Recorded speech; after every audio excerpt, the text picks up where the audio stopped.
اب آ جائیں کہ نبی علیہ السلام کی جو روٹین میں نے بتایا، مسلم شریف میں حدیث ہے ام سلمہ سے اور سیدہ عائشہ سے کہ نبی علیہ السلام کانا کے الفاظ ہیں، یعنی آپ علیہ السلام کی یہ روٹین میں تھا کہ آپ صلی اللہ علیہ وآلہ وسلم نماز وتر کے بعد 2 نفل بیٹھ کے پڑھا کرتے تھے۔ ان وطروں کے بعد 2 نوافل کی فضیلت کیا ہے، اور نبی علیہ السلام تو بیٹھ کے پڑھتے تھے لیکن ہمیں کھڑے ہو کے پڑھنی چاہیے، یہ پوری ڈیٹیل انشاءاللہ میں نے عرض کیا تھا کہ آپ صلی اللہ علیہ وآلہ وسلم یہ 2 نوافل بیٹھ کے پڑھا کرتے تھے۔ صحیح مسلم میں 2 روایتیں ہیں، سیدہ ام سلمہ سے بھی اور سیدہ عائشہ سے بھی، اور امام نسائی رحمۃ اللہ علیہ نے بھی سنن نسائی کے اندر یہ حدیثیں لی ہیں اور اس کے اوپر باب باندھا ہے انہوں نے کہ نماز وتر اور فجر کے درمیان نوافل پڑھنے کا جواز، انہوں نے فارم بھی لکھ دیا ہے، وہ کہتے ہیں سلف کا فارم، تو انہوں نے فارم ثابت کی ہے، جواز کیا سنت، انہی احادیث کو انہوں نے دلیل بنایا۔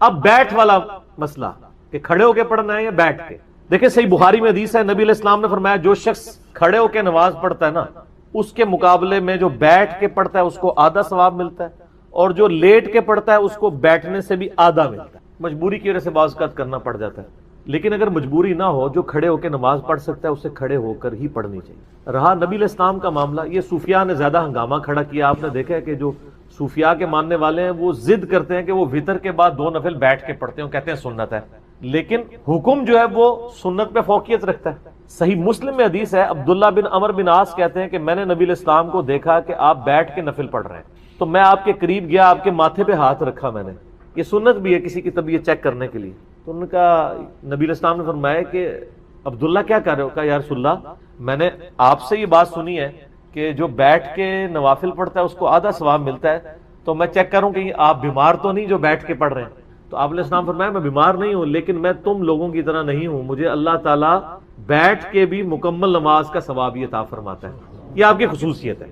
جیسا کہ صحیح بخاری اور مسلم میں آتا ہے کہ نبی علیہ السلام نے فرمایا کہ ہم انبیاء کی آنکھیں سوتی ہیں، دل جاگتا رہتا ہے، نبیوں کے وضو نہیں ٹوٹتے سونے سے۔ سیدہ عائشہ کہتی ہیں کئی بار نبی علیہ السلام یعنی نوافل پڑھ کے تہجد کے لیٹتے، میں آپ کے خراٹوں کی آواز بھی سنتی، پھر اٹھ کے اسی طریقے سے نماز کے لیے چلے جاتے، تو میں کہتی یا رسول اللہ وضو، تو فرمایا کہ ہمارے دل جاگتے رہتے ہیں، آنکھیں سوتی ہیں، تو وضو کے ٹوٹنے نہ ٹوٹنے کا احساس انبیاء کو نیند میں بھی ہو جاتا ہے، ان کی غفلت ویسی نہیں ہوتی جس طرح کی ہماری ہوتی ہے، تو یہ نبی علیہ السلام کی خصوصیت ہے۔ تو چونکہ آپ علیہ السلام خود کہہ رہے ہیں کہ کھڑے ہو کے پڑھنا پورا ثواب ہے، بیٹھ کے آدھا ہے، تو لہٰذا اب اس کی پلی نہیں لینی چاہیے، ہم تو الحمدللہ کھڑے ہو کے پڑھتے ہیں نوافل کو، ظاہر پورا ثواب کمانا چاہیے، یہ بہت بڑی ایک فضیلت ہے، اور اس کی فضیلت سن لیں، سنن دارمی کے اندر حدیث ہے صحیح سند کے ساتھ، یہ حدیث صحیح ابن حبان میں بھی موجود ہے، صحیح ابن خزیمہ میں بھی موجود ہے کہ نبی صلی اللہ علیہ وآلہ وسلم نے فرمایا کہ رات کی بیداری ایک مشکل کام ہے، خصوصاً سفر کے کانٹیکسٹ میں آتا ہے،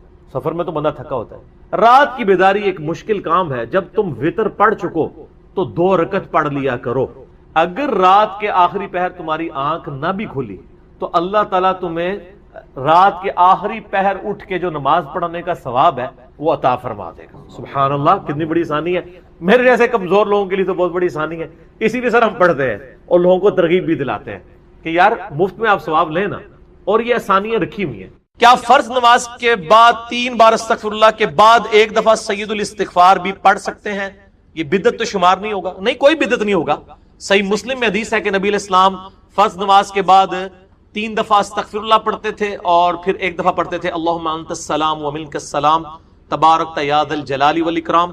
اور بخاری اور مسلم دونوں میں ہے کہ فرض نماز کا مکمل ہونا نبی علیہ السلام کی ہم تکبیر کی آواز سے پہچانتے تھے، یعنی بلند آواز سے آپ اللہ اکبر کہتے تھے، پہلے 1 دفعہ اللہ اکبر بلند آواز سے کہنا ہے، پھر 3 دفعہ آہستہ آواز میں استغفر اللہ۔ یہ ہمارے اہل حدیث بھائی جو ہیں اس سنت پہ عمل کر رہے ہیں، لیکن وہ استغفر اللہ بھی اونچا بولتے ہیں، استغفر اللہ اونچا بولنا خلاف سنت ہے، صرف اللہ اکبر بلند آواز سے۔ اور دوسری طرف علماء عرب ہیں، انہوں نے اپنے اذکار کارڈ میں سے اللہ اکبر نکال ہی دیا ہوا ہے، وہ صرف استغفر اللہ پڑھتے ہیں، اور جب ان سے پوچھیں کہ یار اللہ اکبر نہیں پڑھتے، وہ کہتے ہیں نہیں، یہ جو بخاری مسلم میں ہے نا کہ نبی علیہ السلام بلند آواز سے تکبیر پڑھتے تھے، تو تکبیر سے مراد استغفر اللہ ہے۔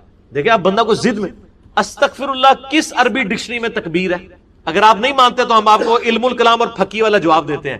بخاری مسلم میں حدیث ہے، حضرت ابو ہریرہ کہتے ہیں کہ نبی علیہ السلام جب نماز شروع کرتے تو تکبیر کہتے، جب رکوع میں جاتے تو تکبیر کہتے، جب رکوع سے سر اٹھاتے تو سمیع اللہ لمن حمیدہ ربنا ولک الحمد کہتے، جب سجدے میں جاتے تو تکبیر کہتے، جب سجدے سے سر اٹھاتے تو تکبیر کہتے، تو کیا وہ استغفر اللہ کہتے تھے؟ کہتے ہیں نہیں وہ اللہ اکبر ہی ہوتا تھا. تو بخاری مسلم میں جو ہے کہ نماز کا ختم ہونا میں تکبیر کی آواز سے پہچانتا تھا, تو وہ بھی پھر استغفر اللہ نہیں تکبیر ہی ہے.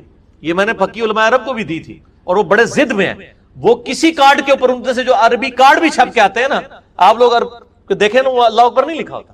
یہ تو شکر ہے دارالاسلام والوں نے, چونکہ انٹرنیشنلی سب سے بڑا ادارہ ہے اہل حدیث کا, انہوں نے جو اذکار والے چھاپے ہیں اس میں اللہ اکبر چھاپا ہے, تو یہ عام ہوا. ورنہ پاکستان کے اہل حدیث بھی اس کے اندر مبتلا ہو گئے تھے. اب ایون یہاں جو عرب ملکوں سے اہل حدیث آتے ہیں نا, وہ اللہ اکبر نہیں اونچا کہتے ہیں, وہاں پہ ٹرینڈ نہیں ہے, وہ سنت ہی کھا گئے ہوئے. دیکھو ایک سوال میں کتنے جواب دیتے ہیں. تو استغفر اللہ کے بعد آپ سید الاستغفار پڑھ سکتے ہیں. بخاری میں حدیث ہے, جو بندہ سید الاستغفار صبح کے وقت ایک دفعہ پڑھ لے پورے یقین کے ساتھ, یہ انٹرنیشنل نمبر کے مطابق ہے 6306. ٹھیک ہے جی, ابھی تو میں جوان ہوں. اللہم انت ربی لا الہ الا انت خلقتنی وانا عبدک وانا علی عہدک ووعدک ما استطعت اعوذ بک من شر ما صنعت ابوء لک بنعمتک علی وابوء بذنبی فاغفر لی فانہ لا یغفر الذنوب الا انت. جو صبح کے وقت پورے یقین سے پڑھ لے, شام سے پہلے مر گیا تو جنتی ہے, اور جو شام کو پڑھ لے صبح سے پہلے پڑھ گیا تو جنتی. یہ صبح شام کے اذکار بلو کارڈ میں ہمارا یہ ذکر موجود ہے. آپ یہ سید الاستغفار فرض نماز کے بعد پڑھ سکتے ہیں, بلکہ سنت بھی ہے. گرین کارڈ میں ہم نے نہیں ڈالا ہوا, جگہ نہیں تھی. مسند البزار میں صحیح سند کے ساتھ یہ حدیث موجود ہے کہ نبی علیہ السلام فرض نماز کے بعد بھی ایک دفعہ سید الاستغفار پڑھتے تھے. تو نہ صرف یہ جائز ہے بلکہ سنت ہے. اور میں الحمدللہ فرض نماز کے بعد جو آیت الکرسی کا وظیفہ ہے, باقی اذکار ہیں, تو میں سید الاستغفار ہر فرض نماز کے بعد پڑھتا ہوں, کیونکہ نبی علیہ السلام کی سنت تھی سید الاستغفار بھی, اور 3 دفعہ استغفر اللہ علیہ سے, اور اللہم انت السلام منک السلام, اور باقی اذکار تسبیحات فاطمہ الگ سے. ہم کیا رکوع سجدہ اور نماز دیگر مقامات پہ جہاں تسبیحات اور دعا کی جاتی ہے اس کے بعد دروشی پڑھ سکتے ہیں؟ ضرور پڑھیں. دعائیں نبی علیہ السلام کی حدیث ہے صحیح مسلم میں کہ سجدے میں تم اپنے رب کے سب سے قریب ہوتے ہو, اس وقت زیادہ سے زیادہ دعائیں کرو. لیکن صحیح مسلم میں حدیث ہے مولا علی رضی اللہ تعالیٰ عنہ سے کہ نبی علیہ السلام نے ہمیں سجدے اور رکوع میں قرآن پڑھنے سے منع کیا ہے. قرآن نہ پڑھیں, دعائیں پڑھیں, اور دعا قرآن والی دعا بھی پڑھ سکتے. ربنا آتنا فی الدنیا حسنہ اگر کوئی پڑھتا ہے, وہ قرآن نہیں پڑھ رہا, قرآنی دعا پڑھ رہا ہے, دعا کی نیت سے, کیونکہ یہ تو الگ سے حدیث میں بھی ہے. ورنہ تو سبحان اللہ بھی تو قرآن میں آیا ہے, وہ بھی نہیں پڑھ سکتے. الحمدللہ آیا قرآن میں نہیں. قرآن کی نیت سے قرآن پڑھنا منع ہے. قرآنی دعائیں, قرآنی اذکار رکوع اور سجود میں پڑھیں. بلکہ نبی علیہ السلام دعا نہیں پڑھتے تھے, سبحانک اللہم ربنا وبحمدک اللہم اغفر لی, بخاری مسلم میں آتا ہے رکوع اور سجدے میں. یہ دعا ہی ہے نا, استغفار ہے, دعا ہے, اے اللہ مجھے بخش دے. اس کے بعد آپ دروشی پڑھیں, اللہم صلی علی محمد وعلی آل محمد. ٹھیک ہے, دروشی بھی چونکہ دعا ہے نبی علیہ السلام کے حق میں. اہل تشیع تو پڑھتے ہیں رکوع اور سجدے میں, آپ بھی پڑھیں, کوئی مسئلہ نہیں ہے. وطر میں بھی ہم تو پڑھتے ہیں اہل سنت, دعائے قنوت کے بعد درود شریف. جنازے میں بھی پڑھتے ہیں درود شریف, ہر نماز کے تشہد میں پڑھتے ہیں درود شریف. رکوع میں سجدے والی دعا منہ سے نکل جائے یا سجدے میں رکوع والی, تو کیا سجدہ صاحب ہوگا؟ کوئی نہیں کرنا ہوگا, بلکہ کئی دعائیں تو کامن ہیں. صحیح مسلم میں کہ رکوع اور سجدے میں نبی علیہ السلام پڑھتے تھے سبوح قدوس رب الملائکۃ والروح. بخاری مسلم دونوں میں ہے کہ نبی علیہ السلام رکوع اور سجدے دونوں میں پڑھتے تھے سبحانک اللہم ربنا وبحمدک اللہم اغفر لی. دعائیں کامن ہیں. ایک دعا ہے جو ڈیفرنٹ ہے, جو ترمذی میں آئی ہے کہ نبی علیہ السلام حکم دیتے کہ رکوع میں پڑھیں سبحان ربی العظیم اور سجدے میں پڑھیں سبحان ربی الاعلیٰ. یہ انٹرچینج بھی ہو جائیں, اصل مقصد تسبیحات ہے. سجدہ صاحب واجب نہیں ہوگا, نماز ہو جائے گی. کیا درس کے دوران بندہ دل سے کوئی ذکر کر سکتا ہے یا درس خاموشی سے سنے؟ کر سکتے ہیں ذکر. جمعے کے خطبے کا پروٹوکول ہے کہ اس کے دوران آپ نے کچھ نہیں کرنا. ویسے نبی علیہ السلام کا نام آ گیا صلی اللہ علیہ وآلہ وسلم کر لیں, لیکن مسلسل تسبیح لے کے بیٹھے ہوئے آپ, تقریر نہیں آپ سن رہے ہیں امام کی, خطیب کی, یہ غلط ہے. باقی اس کا وہ پروٹوکول نہیں ہے, بہتر ہے کہ اس میں بھی نہ کریں. لیکن اگر آپ اس کے ذکر کرنے کے دوران مجھے سن بھی صحیح اٹینٹیو ہو کہ یہ پیرلل میں دونوں کام کر رہے ہیں تو جائز ہے. میں نہیں کہنا کہ میرا ضروری سننا ہے. بعض لوگ ہوتے ہیں جن کی زبان چلتی ہے, میں خود بھی مطلب کئی مجلسوں میں بیٹھتا ہوں, دروشی پڑھتا رہتا ہوں, میں بات بھی سن رہا ہوتا ہوں. بلکہ ہم تو اب اتنے تیز ہو گئے, ہماری تو 4 آنکھیں اور 10 کان ہوتے ہیں. لوگوں کے ساتھ وہ دعوت و تبلیغ کی وجہ سے جڑ کے تو 3 نمازیں بھی سمجھ آ رہی ہوتی کہ وہ کہنا ہے, تو جائز ہے. لیکن ہر مسئلے کے لیے میں آپ کو ایک ہی دعا بتا دیتا ہوں. اکثر لوگ مجھے ای میل کرتے ہیں جی روزگار کے لیے, کوئی کہتا ہے جی اولاد کے لیے, کوئی کہتا ہے جی پریشانی دور کرنے کے لیے, کوئی کہتا ہے جی جو رزق میں برکت کے لیے, کوئی کہتا ہے بیماری دور کرنے کے لیے کوئی دعا بتا دیں. بھائیو ہم آپ کو 50 دعائیں نہیں بتاتے ہیں, ایک دعا بتاتے ہیں, ایک دعا جو اکثر مسلمانوں کو پہلے ہی آتی ہے. اس کو ترجمے کے ساتھ یاد کر لیں اور اس دعا کو آپ ہر جگہ پڑھیں, جس مقصد کے لیے پڑھیں اور الحمدللہ قرآن حکیم میں سورۃ البقرہ کی آیت نمبر 201 کے اندر اللہ تعالیٰ نے وہ دعا اہل ایمان کو تعلیم فرمائی ہے اور مومنین کی نشانی بتایا ہے اس دعا کو کہ مومنین اس کے ذریعے اللہ تعالیٰ سے دعا مانگتے ہیں، اور آگے اللہ تعالیٰ نے اپنا فتویٰ بھی سنا دیا ہے کہ جو کوئی ان الفاظ کے ساتھ ہم سے دعا مانگتا ہے ہم اس کی اس دعا کو دنیا اور آخرت میں اس کے حق میں قبول کریں گے الحمدللہ۔ اور وہ دعا ہے سورۃ البقرہ آیت نمبر 201، ربنا آتنا فی الدنیا حسنہ وفی الآخرۃ حسنہ وقنا عذاب النار۔ یہ وقف کر کے میں نے پڑھا اور کنٹینیوس پڑھیں گے، ربنا آتنا فی الدنیا حسنۃ وفی الآخرۃ حسنۃ وقنا عذاب النار۔ اب اس کا ترجمہ بھائیو یاد کرنا کوئی راکٹ سائنس ہے؟ ربنا آتینا، اے رب ہمارے ہمیں عطا فرما، ہمیں دے دے، فی الدنیا حسنہ، اس دنیا میں بھلائی، وفی الآخرۃ حسنہ، اور آخرت میں بھلائی، اور آخرت کی سب سے بڑی بھلائی کیا؟ وقنا عذاب النار، ہمیں آگ کے عذاب سے بچا لے، آمین۔ اللہم اجرنا من النار، اللہم اجرنا من النار، اللہم اجرنا من النار۔ اچھا مولویوں کی تسلی نہیں ہوئی، انہوں نے اس کے ساتھ لگا دیا وقنا عذاب القبری، وقنا عذاب الحشری، وقنا عذاب المیزان، پتہ نہیں کیا کچھ لگا دیا۔ حالانکہ تعلیم کی کمی ہے، دنیا اور آخرت اس میں کور ہو جاتی ہے۔ کیوں؟ پھر دنیا حسنہ میں پوری دنیا کور، وفی الآخرۃ حسنہ میں قبر بھی کور، میدان حشر بھی کور، میزان عمل بھی کور۔ کیوں؟ بخاری اور مسلم کی متفق علیہ حدیث ہے کہ آپ صلی اللہ علیہ وسلم نے فرمایا جو شخص مر گیا اس کی قیامت قائم ہو گئی، مرتے ہی قیامت قائم ہو گئی۔ اور بخاری اور مسلم کی متفق علیہ حدیث ہے کہ آپ صلی اللہ علیہ وسلم کی وفات کے دنوں میں سیدہ عائشہ کہتی ہیں میرے بھائی نے مسواک اٹھائی ہوئی تھی، آپ نے مجھ سے مانگی، میں نے انہوں نے چبانے ہی شروع کی تو وہ چبائی نہ گئی، سخت تھی، تو میں نے اپنے منہ میں چبا کر آپ صلی اللہ علیہ وسلم کے منہ میں ڈالی، اللہ تعالیٰ نے میرے تھوک کو اور نبی صلی اللہ علیہ وسلم کے تھوک کو اس دن جمع فرما دیا ایک ہی جگہ پر، جو نبی صلی اللہ علیہ وسلم کی دنیا کی زندگی کا آخری دن اور آخرت کی زندگی کا پہلا دن تھا، بخاری اور مسلم میں۔ تو اما عائشہ حضور کی وفات کے دن کو کیا کہہ رہی ہیں؟ آخرت کی زندگی کا پہلا دن۔ تو وہ فی الآخرۃ حسنہ میں قبر بھی آ گئی، آخرت بھی آ گئی، میزان عمل بھی آ گیا، سب کچھ آ گیا۔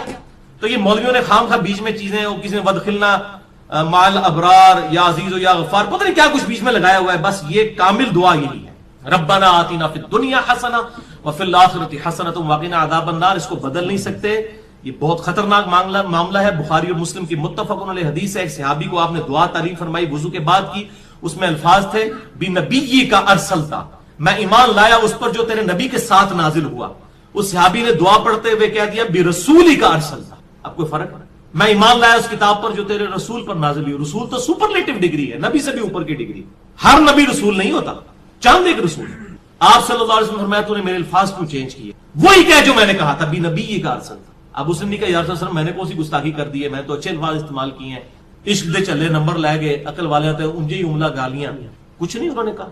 اب جو نبی صلی اللہ علیہ وسلم اپنے الفاظ کو نہیں بدلنے دے رہے اور اچھے الفاظ اس نے استعمال کیے، وہ یہ اجازت دیں گے کہ آپ صلی اللہ علیہ وسلم کی سنت دعاؤں کو آپ اس حوالے سے چینج کریں کہ اس میں چیزیں ایڈ کرنا شروع کر دیں، یہ آپ صلی اللہ علیہ وسلم اجازت دیں گے؟ تو یہ بدعت کے ٹاپک پہ میں نے کم از کم 5 گھنٹے کی گفتگو ریکارڈ کروا دی ہے، مثلا نمبر 75A اور 75B اہل سنت پاک.com پہ، اس میں بھی میں نے یہ ان حدیثوں کو ڈیٹیل کے ساتھ ڈسکس کیا تھا۔ لہذا نوکری کا مسئلہ ہو، رشتے کا مسئلہ ہو، پیپر دیے ہوئے وہ پاس ہونے کا ایشو ہو، بیماری کا مسئلہ ہو، کوئی مسئلہ ہے اپنے ذہن میں رکھیں اور پھر دنیا حسنہ کو دل میں رکھیں کہ دنیا میں میرے لیے بھلائی، ہر چیز بھلائی، اچھی صحت کیا بھلائی نہیں ہے، اچھی نوکری کیا بھلائی نہیں ہے، اچھی بیوی کیا بھلائی نہیں ہے، ہر چیز ذہن میں رکھتے ہوئے جو آپ کی خواہش ہے یہ دعا کریں، ربنا آتنا فی الدنیا حسنہ وفی الآخرۃ حسنۃ وقنا عذاب النار۔ اور اس میں یقین کریں آپ کو گلٹ بھی نہیں ہوگا، صرف آپ اللہ سے دنیا نہیں مانگ رہے ہوں گے، کیونکہ سورۃ البقرہ میں آتا ہے کہ جو دنیا دار لوگ ہیں نا، جو اللہ سے باغی لوگ ہیں، وہ کہتے ہیں اللہ ہمیں دنیا نہیں عطا فرما دے، اور اللہ تعالیٰ پھر ساتھ فرماتا ہے سورۃ البقرہ آیت نمبر 201 کہ جو میرے نیک ایمان والے بندے ہیں وہ یہ نہیں کہتے اللہ ہمیں دنیا میں ہی دے دے، وہ کہتے ہیں ربنا آتنا فی الدنیا حسنہ وفی الآخرۃ حسنۃ وقنا عذاب النار۔ اچھا اب آپ ویسے دعا کر رہے ہو اللہ میں پاس ہو جاؤں یا اچھا رشتہ ہو جائے یا نوکری لگ جائے، اس وقت آپ پیورلی دنیا کی دعا کر رہے ہوں گے، لیکن جب آپ یہ دعا کریں گے تو آپ اللہ تعالیٰ کو بھی ناراض نہیں کریں گے، دونوں چیزیں ایڈ ہو جائیں گی ساتھ، یعنی اللہ تعالیٰ کو بھی آپ سے کوئی گلہ شکوہ اس حوالے سے نہیں رہے گا، آپ کہہ رہے ہوں گے یا اللہ ربنا آتنا فی الدنیا حسنہ وفی الآخرۃ حسنۃ وقنا عذاب النار، تو آپ اہل ایمان میں شامل ہو جائیں گے۔ سورۃ البقرہ آیت نمبر 201 کے تحت